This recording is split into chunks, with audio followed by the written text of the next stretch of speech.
Sejam bem-vindos a mais uma aula de Química Ambiental. Eu sou o professor José Pinheiro da Costa Júnior e essa é a nossa quinta videoaula. E nós vamos continuar com a temática da hidrosfera, trabalhando a questão dos parâmetros físico-químicos da água. Neste estudo, adentraremos nos parâmetros químicos demanda bioquímica de oxigênio, DBO, compostos de nitrogênio, que no caso estão relacionados à amônia tóxica e nitritos. Nesta aula nós vamos também colocar 2 vídeos relacionados a teste, tanto de amônia tóxica quanto de nitritos. Então vamos continuar. Parâmetros químicos da água, demanda bioquímica de oxigênio. Nós já vimos anteriormente, inclusive com produção de vídeo, o oxigênio dissolvido. Mas o que é essa demanda bioquímica de oxigênio? A demanda bioquímica de oxigênio, que é também conhecida como DBO, é definida como a quantidade de oxigênio necessária para a estabilização da matéria orgânica degradada pela ação de bactérias, sob condições aeróbias ou aeróbicas e controladas, período de 5 dias a 20 graus Celsius. Basicamente, a informação mais importante que esse teste fornece é sobre a fração dos compostos biodegradáveis presentes no efluente. Muito importante, inclusive, para trabalhos de tratabilidade de águas residuais. O teste de DBO, demanda bioquímica de oxigênio, é muito usado para avaliar o potencial de poluição de esgotos domésticos e industriais em termos do consumo de oxigênio, ou seja, está relacionado à quantidade de oxigênio que esses micro-organismos consomem. Também é uma estimativa do grau de depleção de oxigênio, diminuição, em um corpo aquático receptor natural e em condições aeróbias. Depleção quer dizer diminuição. O teste também é utilizado para avaliação e controle de poluição, além de ser utilizado para propor normas e estudos de avaliação da capacidade de purificação de corpos receptores de água.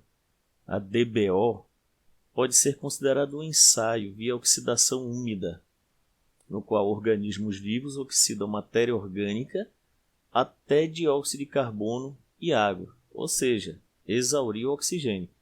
Há uma estequiometria entre a quantidade de oxigênio requerida para converter certa quantidade de matéria orgânica para dióxido de carbono, água e amônia, o que é mostrado na seguinte equação generalizada.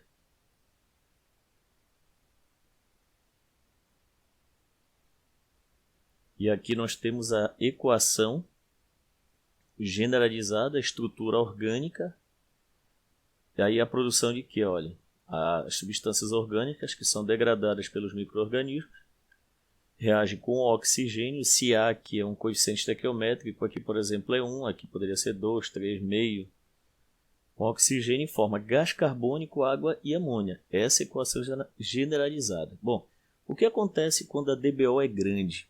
A demanda bioquímica de oxigênio. Demanda quer dizer que alguém precisa desse oxigênio para consumir alguma coisa. Esta medida da quantidade de oxigênio consumido no processo biológico de oxidação da matéria orgânica permite chegar à conclusão. Grandes quantidades de matéria orgânica utilizam grandes quantidades de oxigênio. Assim, quanto maior o grau de poluição, maior a DBO. Tá? Há uma estequiometria para a conversão de matéria orgânica, que foi o que eu falei anteriormente. Bom, é expressa em miligramas de oxigênio por litro, ou seja, é a mesma ppm. Conclusão. Os valores de DBO refletem uma indicação indireta da quantidade de poluentes orgânicos biodegradáveis presentes na água. Isso porque, quanto maior a concentração de material orgânico, maior a quantidade de odor demandada pelos micro-organismos existentes em um determinado corpo d'água. Essa fonte aqui eu tirei de uma revista muito importante para a Química, que é Química Nova Escola. Tem aqui o endereço e está também no PDF que é fornecido aos alunos. Muito bem. Uma outra quantidade que é importante é a demanda química de oxigênio. A demanda química de oxigênio, DQO, e eu coloquei aqui como um acréscimo, é uma análise para inferir o consumo máximo de oxigênio para degradar matéria orgânica, muito parecida aí com a DBO. Aqui nesse caso, biodegradável ou não, de um dado efluente após sua oxidação em condições específicas. Esse ensaio é realizado utilizando-se um forte oxidante, ou seja, o dicromato. Então a diferença mais importante é que todos eles usam, esses testes usam oxidante, e aqui o dicromato de potássio em meio extremamente ácido e temperatura elevada. Então, só para lembrete, a demanda química de oxigênio é uma análise para inferir o consumo máximo de oxigênio para degradar matéria orgânica. Ou seja, a demanda bioquímica não chega ao máximo, mas a demanda química ela oxida totalmente. Então, é possível se chegar a valores bem mais precisos. O valor obtido indica o quanto de oxigênio determinado efluente líquido consumiria de um corpo d'água receptor, após seu lançamento, se fosse possível mineralizar toda a matéria orgânica presente. Mineralizar aquela equação, vai se transformar em gás carbônico e amônia. Presente de modo que altos valores de demanda química de oxigênio DQO podem indicar um alto potencial poluidor. Na verdade, tanto a DBO quanto a DQO são indicadores de poluição. Novamente aqui a fonte é a Química Nova Escola. E trata de esgotos. Parâmetros químicos da água, oxigênio dissolvido em águas naturais. Normalmente, em águas naturais e ao nível do mar, a concentração está em torno de 8 mg por litro, ou seja, 8 ppm, a 250 graus Celsius. A concentração de oxigênio dissolvido em lagoas e represas varia verticalmente na coluna de água. Verticalmente quer dizer de cima para baixo, vai diminuindo conforme vai afundando a quantidade de oxigênio. Ao passo que em rios e riachos apresenta variações mais horizontais ao longo do curso das águas, rios e riachos.